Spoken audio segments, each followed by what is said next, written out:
లీడ్కి సంబంధించి కూడా మనం చూస్తున్నాం. తమిళనాడు 54 స్థానాలతో ముందంజలో ఉంది డిఎంకే. అలాగే ఏఐడిఎంకే కూడా 74 స్థానాల్లో ముందంజలో ఉంది. టీవీకే హైయెస్ట్గా 106 స్థానాల్లో ముందంజలో ఉన్నటువంటి సిచ్యువేషన్. ఇక పశ్చిమ బెంగాల్కి సంబంధించి కూడా మనం చూస్తున్నాం. టీఎంసీ 107, భారతీయ జనతా పార్టీ 179 స్థానాల్లో ముందంజలో ఉన్నటువంటి పరిస్థితి. ఇక Kerala UDF 96, LDF 42, Bharatiya Janata party 2 స్థానాల్లో మాత్రమే ఇక్కడ ఉంది. ఇక్కడ పుదుచ్చేరిలో 30 స్థానాలకు గాను 20 స్థానాల్లో ఎన్డీఏ, కాంగ్రెస్ 7 స్థానాలతో ఉంది. అసోంలో 99 స్థానాల్లో భారతీయ జనతా పార్టీ ముందంజలో ఉంది. కాంగ్రెస్ 24 స్థానాల్లో లీడ్లో ఉంది. ఏఐయుడిఎఫ్ 2 స్థానాల్లో అయితే ఉన్నటువంటి సిచ్యువేషన్. ఒక కేరళ మినహాయించి దీనికి సంబంధించి మిగతా 4 స్టేట్లో కూడా భారతీయ జనతా పార్టీ ఇంపాక్ట్ చూపించింది అనేటువంటి మాట. పర్టికులర్గా తమిళనాడులో ఎవరూ ఊహించినటువంటి సిచ్యువేషన్, 1-2 సర్వే సంస్థలు తప్ప మిగతా ఎవరు కూడా ఊహించినటువంటి సిచ్యువేషన్. విజయ్ ఇంట్లో ఆల్రెడీ సెలబ్రేషన్స్ మొదలయ్యాయి. డిసైడింగ్ ఫ్యాక్టర్ విజయ్ అనేటువంటి మాట. ఎస్, ఒకసారి విజయ్ గతంలో ఏం మాట్లాడారు ఒకసారి చూద్దాం.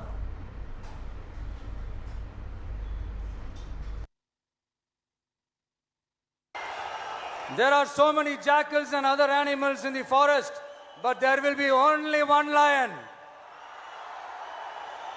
And even if it is single, it will be the king of jungle.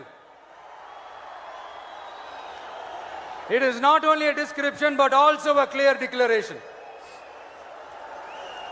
சிங்கத்தை பத்தி பேசிட்டு நம்ம சிங்க குட்டிகளையும் சிங்க பெண்களையும் பத்தி நம்ம பேசாம இருக்க முடியுமா? அவங்களே எப்படி நான் மறப்பேன்? அவங்க தான் என்னுடைய உயிராச்சே. என் நெஞ்சில் கொடியிருக்கும்.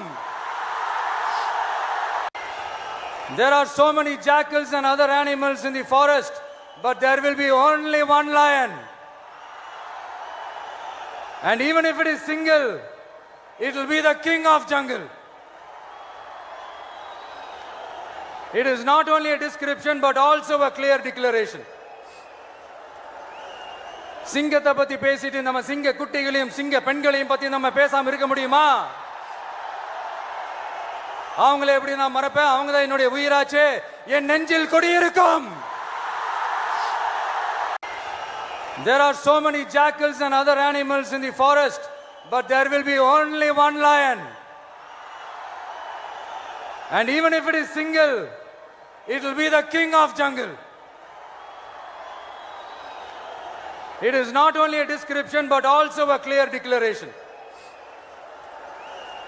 சிங்கத்தை பத்தி பேசிட்டு நம்ம சிங்க குட்டிகளையும் சிங்க பெண்களையும் பத்தி நம்ம பேசாம இருக்க முடியுமா? அவங்களே எப்படி நான் மறப்பேன்? அவங்க தான் என்னுடைய உயிராச்சே. என் நெஞ்சில் கொடியிருக்கும்.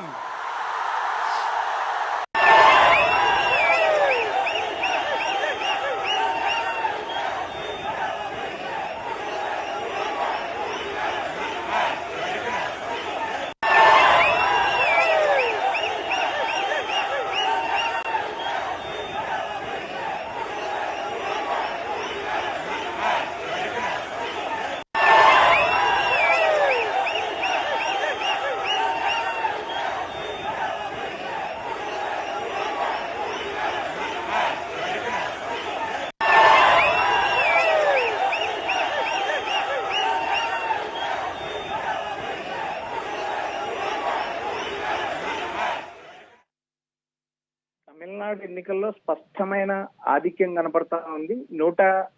టీవీకే 108 స్థానాల్లోను, అన్నా డిఎంకే 73 స్థానాల్లోను, డిఎంకే 53 స్థానాల్లోనూ ఆధిక్యంలో ఉంది. అయితే ఇక్కడ ప్రధానంగా విజయ్ తన కారు డ్రైవర్ కుమారుడికి టికెట్ ఇచ్చారు. విజయ్ కారు డ్రైవర్ కుమారుడు కూడా గెలిచే ఏదైతే గెలుపు రేస్ లో ముందున్నారు. ఇక్కడ 5 రాష్ట్రాల ఎన్నికల ఫలితాల సరళి మనం ఒకసారి గమనించినప్పుడు నేరుగా తమిళనాడులో విజయ్ హవా స్పష్టంగా కనబడుతుంది. విజయ్ చివరి 3 రోజులు ఆయన చేసిన ప్రసంగాలు బహిరంగంగా తమిళ ప్రజలకు లేఖ రాయడం, అదేవిధంగా సెంటిమెంట్ అంశాలను తెరపైకి తీసుకురావడం, దేశ విదేశాలు ఇతర దేశాల నుంచి కూడా విజయ్ అభిమానులు వచ్చి తండోపతండాలుగా ఓటు వేయడం కూడా ఈ ఎన్నికల్లో కలిసి వచ్చింది. విజయ్ వైపు స్పష్టంగా మహిళలు, జంజీ కొత్త తరం ఓటర్లు, 30 నుంచి 40 ఏళ్ళ మధ్యలో ఉన్న యంగ్ తరం అంతా మార్పు కోరింది. గత కొన్ని ఏళ్లుగా అన్నా డిఎంకే పాలనలో సాగిన తమిళనాడు ఒక్కసారి ఈ మార్పు కోరారు తమిళ ప్రజలని స్పష్టంగా కనిపిస్తుంది. విజయ్ ఈ ఒక్కసారి నా మాట విని ఓటేయండి, 5 ఏళ్ళు మీరు చెప్పిన ప్రజలు చెప్పిన మాట నేను వింటానంటూ చేసిన ప్రసంగాలు, సెంటిమెంట్, భావోద్వేగాలు ఇవన్నీ కలగలిపితే తమిళనాడు ఎన్నికల్లో విజయ్ స్పష్టంగా దూసుకొని వచ్చారనే అంశం స్పష్టంగా కనిపిస్తుంది. మరోపక్క వెస్ట్ బెంగాల్ ఎన్నికలను గమనించినప్పుడు ఇక్కడ 15 ఏళ్ల మమత పాలనకు చరమగీతం పాడుతున్నారు బెంగాల్ ప్రజలు అనేది స్పష్టంగా కనిపిస్తుంది. ఇక్కడ బెంగాల్లో మమతా బెనర్జీ కూడా ఓటమి దిశగా భవానీపూర్ లో పయనిస్తుంది. మరోపక్క తమిళనాడులో డిఎంకే ముఖ్యమంత్రిగా డిఎంకే పార్టీ అధికారంలో ఉన్న స్టాలిన్ తో పాటు 28 మంది మంత్రులు వెనుకంజలో ఉన్నారు. ఓవరాల్ గా తమిళనాడు బెంగాల్ 2 రాష్ట్రాల్లో పూర్తిగా ప్రజలు మార్పు కోరుకున్నారనేది స్పష్టంగా అర్థమవుతుంది.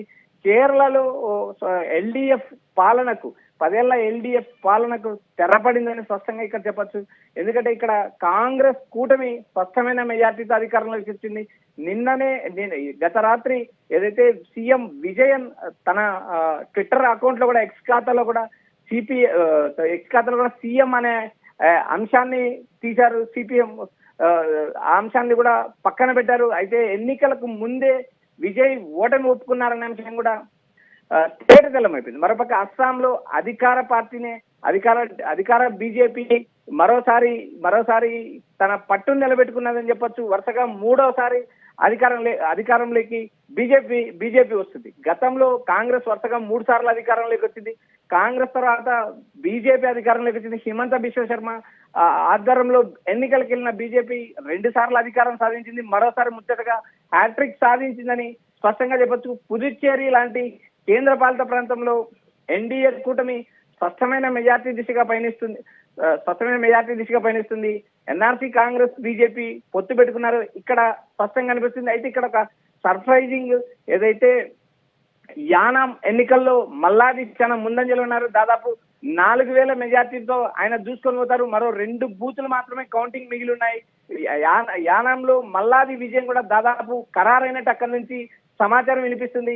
మొత్తం 5 రాష్ట్రాల ఎన్నికలు గమనించినప్పుడు స్పష్టంగా కేరళ, తమిళనాడు, పశ్చిమ బెంగాల్ 3 రాష్ట్రాల్లో ప్రజలు మార్పు కోరుకున్నారు అనేది కూడా క్లియర్ గా అర్థమవుతుంది.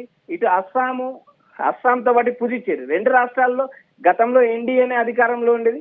ఇప్పుడు కూడా ఎన్డీఏనే అధికారాన్ని కొనసాగిస్తుందనే స్పష్టంగా మనకు అర్థమవుతుంది. ఈ ఎన్నికల ఫలితాలు, ఎన్నికల సరళి ఆయా దేశవ్యాప్తంగా అన్ని రాష్ట్రాలకు సంబంధించిన ప్రజలు ఎదురు చూశారు. ముఖ్యంగా తమిళనాడుతో పాటు వెస్ట్ బెంగాల్ ఈ 2 రాష్ట్రాల ఎన్నికలకు పోయినే దేశవ్యాప్తంగా ఎదురు చూశారు. 2 రాష్ట్రాల్లో స్పష్టమైన మార్పు.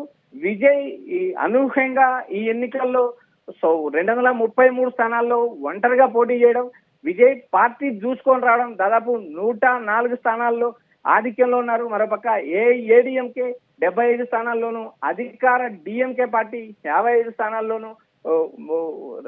స్థానాల్లో ఆధిక్యంలో ఉంది.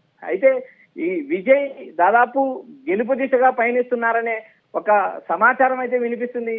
ఓవరాల్ గా 5 రాష్ట్రాల ఎన్నికల సరళి గమనించినప్పుడు ప్రజలు 3 రాష్ట్రాల్లో స్పష్టమైన మార్పు కోరుకున్నారు అనేది క్లియర్ గా ఈ ఫలితాలు, ఈ ఎన్నికల్లో అర్థమైన పరిస్థితి. ఏదైతే ప్రభుత్వ వ్యతిరేకత ఆయా రాష్ట్రాల్లో కేరళ అంశాన్ని చూసినప్పుడు కూడా ప్రభుత్వ వ్యతిరేకతతో పాటు ఈ సామాన్య మధ్యతరగతి ప్రజలు కూడా విజయన్ పాలన పట్ల తీవ్ర వ్యతిరేకత, మరోపక్క గోల్డ్ స్కామ్, ఇటు ఏదైతే అయ్యప్ప స్వామికి సంబంధించిన వివాదం, ఇలా వరుస సంఘటనలన్నీ కేరళలో అధికార మార్పు వైపు పయనించాయని చెప్పొచ్చు. 10 ఏళ్ల పాలన బెంగాల్లో దీది దమ్ము చూపిస్తుందా? అసోంలో మోదీ బాలం నిలబడుతుందా? ఎవరి ఎగ్జిట్ పోల్ అంచనా